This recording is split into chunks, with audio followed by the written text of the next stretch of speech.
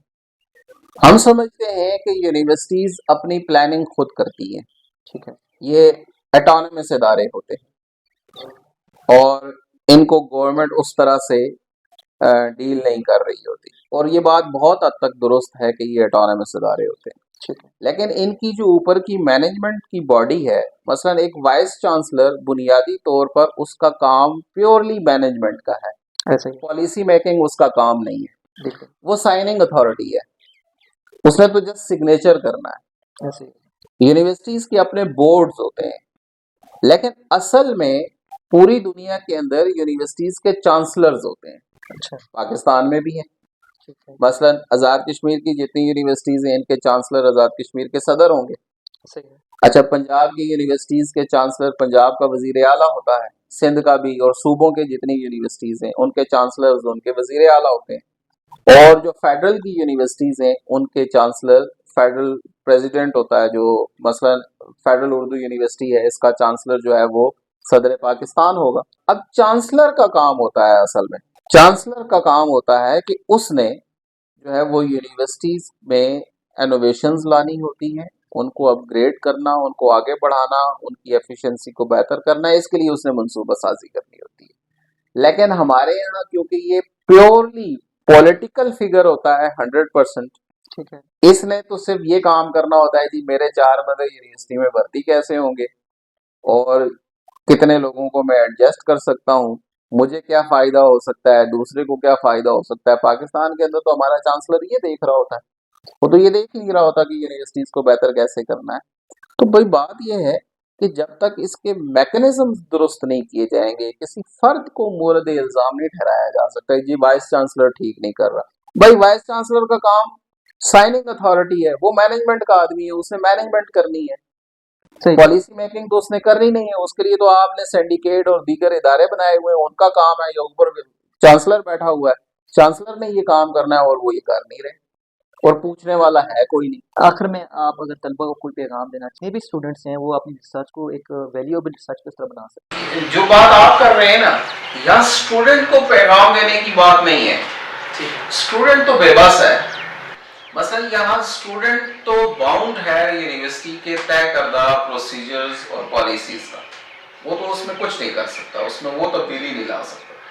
یہاں ضرورت ہے جو ان کے سپروائزرز ہیں، جو ریسرچ کروانے والے لوگ ہیں، وہ چیزوں میں چینج لائیں، کیونکہ ان کے اختیار میں ہے، وہ لا سکتے ہیں.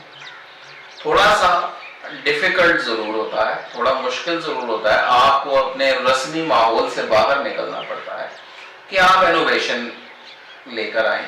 مثلا میں آپ کو ایک بات بتاتا ہوں کہ ایک لینگویج کا آدمی وہ یہ کہے جی کہ میں ایک ایسی ریسرچ کرنا چاہتا ہوں جس کے نتیجے میں کوئی پروڈکٹ سامنے آئے. آپ جب یہ بات کسی سوشل سائنسز کے ریسرچرز کے درمیان بیٹھ کے کریں گے تو وہ آپ کو ایسی نظروں سے دیکھیں گے کہ آپ کسی اور گولے کی مخلوق ہیں، اور یا آپ کو چڑھی ہوئی ہے، یا آپ کے ہوش ٹھکانے پر نہیں، کیونکہ یہ سوچا ہی نہیں جاتا کہ یہ پاسبل ہے. اور واقعی ایسا ہے کہ ہمارے ہاں یہ نہیں ہو رہا. حالانکہ سوشل سائنسز کے اندر بھی آپ کی ریسرچ جو ہے وہ اس طرح ہو سکتی ہے کہ اس کے نتیجے میں کوئی نہ کوئی پروڈکٹ سامنے آئے. وہ پروڈکٹ تھیوریٹیکل آئیڈیا ہو سکتا ہے، وہ کوئی نظریہ ہو سکتا ہے، اور وہ کوئی فزیکل چیز بھی ہو سکتی ہے. اب میں مثال کے طور پر آپ کو، ہمارے بہت اچھے دوست تھے، وہ کر رہے تھے ایم فل اس میں کمپیوٹر سائنس. وہ کسی سافٹ ویئر پہ کام کر رہے تھے جس کا کام تھا جو ہے وہ ورڈز کو ان کے روٹ ورڈ پر لے کر جانا. یعنی آپ اس میں کوئی بھی پیراگراف ڈالیں تو وہ ہر لفظ کو اس کے روٹ ورڈ پر. وہ میرے پاس کہیں گھومتے گھامتے آئے کہ جی میں یہ کام کرنا چاہ رہا ہوں اور مجھے یہ ایشوز آ رہے ہیں لینگویج کے حوالے سے. آئی ٹی میں تو وہ خود ایکسپرٹ آدمی ہے. تو اس نے کہا سر میں بہت سوں کے پاس گیا لیکن مجھے کسی سے سولوشن نہیں ملا. میں نے کہا پہلا پرابلم تو یہ ہے کہ ہمارا خاص طور پر اردو کا بندہ آئی ٹی سے فیملیئر ہی نہیں ہوتا. بالکل ایسے. تو وہ اصل میں آپ کو اس لیے نہیں سمجھا پا رہے, حالانکہ سب ایفیشینٹ مائر لوگ ہیں لینگویج, لیکن وہ اس لیے نہیں سمجھا پا رہے کہ وہ آئی ٹی فیملیئر نہیں ہے. اگر وہ آئی ٹی فیملیئر ہوتے تو آپ کے مسئلے کو انڈرسٹینڈ کرتے. اب اس نے کام تو کمپیوٹر سائنسز کے ڈپارٹمنٹ میں کیا ہے, لیکن پیور لینگویج کا کام ہے جو ہونا یہاں چاہیے, وہ لینگویج کے ڈپارٹمنٹ میں ہونا چاہیے تھا, وہ آئی ٹی کے ڈپارٹمنٹ میں رہا. اب اسی طریقے سے بھائی آپ لینگویج کے بندے کو اس طرح کے ٹاسک کیوں نہیں دیں کہ وہ اس کے نتیجے میں کوئی چیز بنائے. اسی طرح کے ہزاروں کام جو کہ ہم صرف کاپی پیسٹ تھیسس کی طرف 6 مہینے میں جان چھڑانے والی, یا ایم فل میں 1.5 سال کے اندر یا سال کے اندر جان چھڑانا, یا پی ایچ ڈی میں 3 سال میں جان چھڑانا, اس کے 300 صفحات کا دنیا کو کوئی فائدہ نہیں. وہ دنیا کے کسی کام کی نہیں. بس کسی خاص شعبے کی حد تک کسی بچے کو حوالے کے طور پر کوئی لائن چاہیے تو وہ آپ کے تھیسس سے کبھی لے لے گا کہ آپ کے آرٹیکل سے کتنے لوگوں نے آپ کے آرٹیکل کو ریفرنس بنایا. تو دنیا میں سب سے کم آپ کے سوشل سائنسز کے آرٹیکلز ہوتے ہیں جن کو ریفرنس پوائنٹ بنایا جاتا ہے. اس کے مقابلے میں آپ ایک سائنس کا بندہ اپنا کوئی آرٹیکل ڈالے اور آپ ایک سوشل سائنسز کا سیم ڈے 6 مہینے گزرنے کے بعد دونوں کے اسٹیٹسٹکس چیک کریں تو زمین آسمان کا فرق ہوگا. ریزنز کیا ہے کہ ہم سوشل سائنسز کے بندوں نے ایک بس خیالی سی بات کے اوپر ایک آرٹیکل لکھا ہوا ہے جس کا دنیا کے مسائل سے تعلق نہیں ہے, اس کو سائٹ ہی کوئی نہیں کرتا. سائنسز کے بندے نے کسی جینوئن پرابلم کو آئیڈینٹیفائی کیا ہوا ہے, وہ سائٹ ہو رہا ہے. آپ کے مطابق ٹیچرز کو جو ہے نا اس میں پہلے اپنا کردار ادا کرنا پڑے گا اسٹوڈنٹ سے پہلے. یس, بہت شکریہ سر. یہ آج کی ہماری بات تھی سر کے ساتھ جو تو مہتاب عالم صاحب ہمارے ساتھ موجود تھے. امید ہے آپ کو ویڈیو ہماری آج کو بہت پسند آئی ہوگی. چینل کو لائک, کمنٹ اور شیئر لازمی کیجیے گا. اللہ حافظ.